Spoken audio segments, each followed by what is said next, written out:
Hi, Jayant. Good to see you. We Hello, met for the Sam. first time here in Yes. Malta. Yes. And you know a lot about something I know nothing about, which is about blockchain. Right. And I thought it would be a good opportunity to just kind of have a chat on this and that you can sort of peel off some of the layers that deals with blockchain and the ecosystem and the Right. elements revolving that. Right. And we try to keep it sort of for the audience who may not be fully well versed on this topic. So if you Right. can keep it to that, if I understand, I think they will understand very well also. Okay. So yeah. So let's start. Tell about this so- blockchain. Blockchain is a technology which is rapidly evolving and has the potential to really innovate and disrupt the existing playbooks in various industries. Now, currently, blockchain is synonymous with cryptocurrencies because of the hype and the media hype and everything around it, but it's so much more in reality than that. So the way I see it, there are essentially three key elements of the blockchain ecosystem. One is cryptocurrencies, the virtual currencies with Bitcoin and Ether and everything, and there are at their peak there were over 1,500 of them. Right now there are about 700 of them in trade. Right. The second is the entire the blockchain startup and ICO ecosystem, which is essentially ICO stands for initial coin offering, which is a way of raising funds for the blockchain startups, right? There are some trends happening there. And the third and the most important part is the blockchain technology, the underlying technology itself, right? And these are the three key elements or the three key buckets that you can look at. And there are, trends in each of these elements, and each of them are evolving in their own trajectory. Okay. Right? So we talked about cryptocurrencies. They're at their peak. In February of 2018 there were 1,500 of them, but because of the downfall in the last year, now about 700 of them exist. Most popular ones are Bitcoin, Ether, Litecoin, Ripple, and stuff like that. Okay. Startups, at their peak, again, there were about over 1,200 startups called the startups in the blockchain world are called DAOs, right? Distributed autonomous organizations. Okay. And they actually came out with a very innovative way of raising funds, which is away from the conventional VC model of raising funds. All of a sudden in the blockchain in the ICO ecosystem, we saw 20, 22, 24-year-old computer nerds being the investors in this blockchain based companies, and all of a sudden the conventional VC ecosystem was being ripped apart. Okay. So there are some trends there, but most importantly, the blockchain technology, right?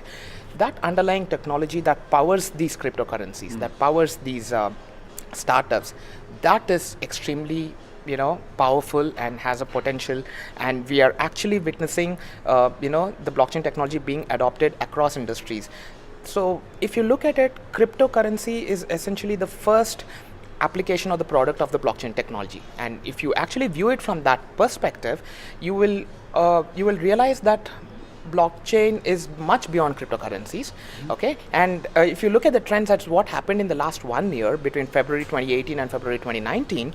The cryptocurrencies had their downfall, but the adoption of blockchain technology has only grown. So now we are actually seeing the maturity of the technology itself. So there are, as per our research, there are 36 industries outside of financial services which have adopted blockchain technology across 188 use cases and solutions. Yeah. Right? How safe is blockchain technology? Oh, extremely secure. What makes it secure?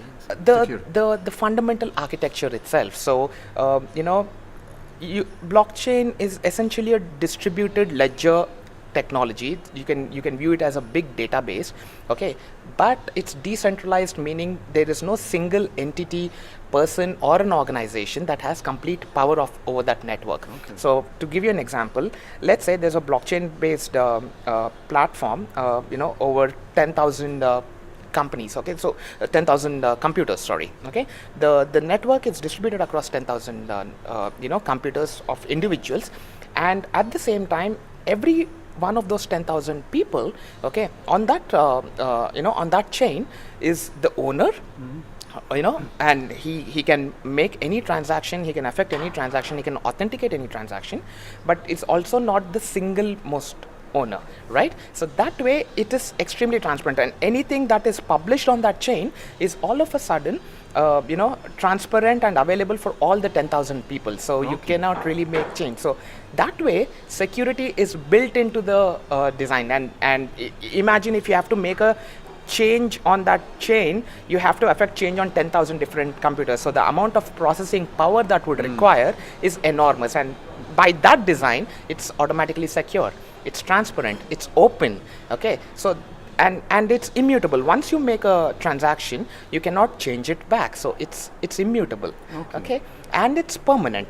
So these are some of the fundamental characteristics of the technology. Now, and so what will if we're looking at sort of the traditional financial services and everything like that, what will basically be a thing of the past that will be taken over this blockchain? Okay, to keep it extremely fundamental and basic, anything, be it financial services or any other industry, anything that has a lot of middlemen in terms of a transaction, okay, is the one that will get disrupted by the blockchain technology, because this technology is designed to be, number one, open and transparent, okay, and it takes the middleman out. So if you have to give an example in the financial services sector, let's take a very simple example of foreign exchange or transferring money from country A to country B. You in Finland go deposit some money in Western Union to be delivered to me in India. There are multiple entities in between Western Union, your bank, and a central bank in Europe, and my bank, who all get a cut. Right, and by the time your money reaches me, there are a whole bunch of it is reduced, and a whole bunch of fee that's added to both you and I, okay, because of all these middlemen, and they need their fee, right?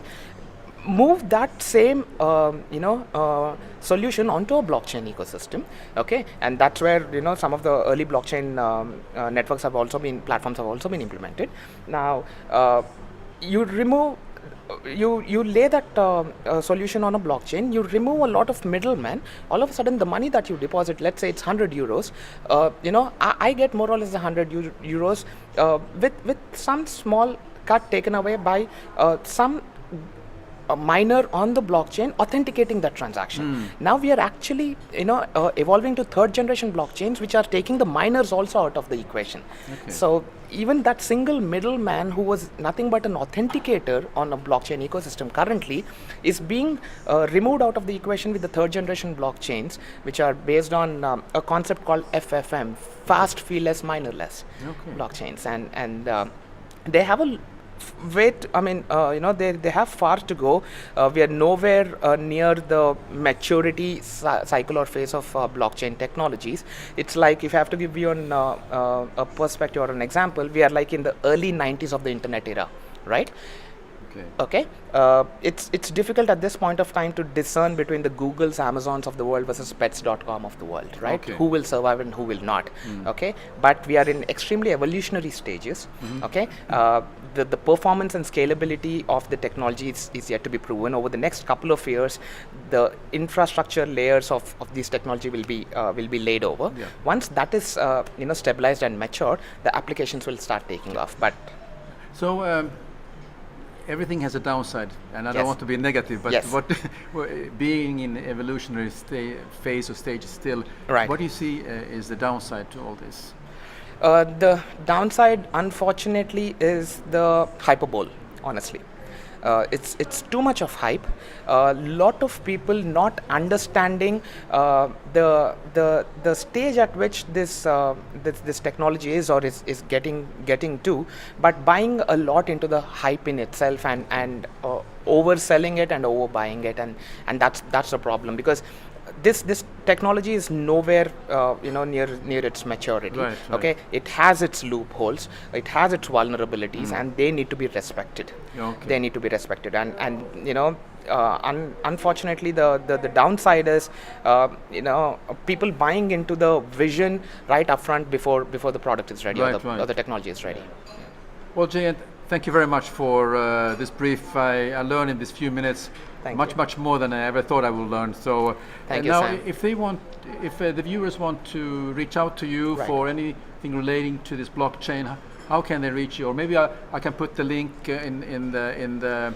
Do you have a website they can? Yes, my company website, which is convergencecatalyst.com. Okay. Okay, and I'm very active on LinkedIn. You can find me Jayant Kolla, JAYANTHKOLLA. Okay. On LinkedIn. Yeah. Okay, I will put those in the show notes, so you can find Jayant in either LinkedIn or directly to his website. And he's also active in other social media like Facebook, if I'm like Facebook, yes, Jayant Kolla, and Instagram Jayant.Kolla, and Twitter Simba148. Okay, Jayant, thank you very much. Thanks a lot, Sam. And for the viewers now, if you are enjoying this content and the shows I'm producing, just push the subscribe button, and so then you get that will alert you when the next show will be on this channel.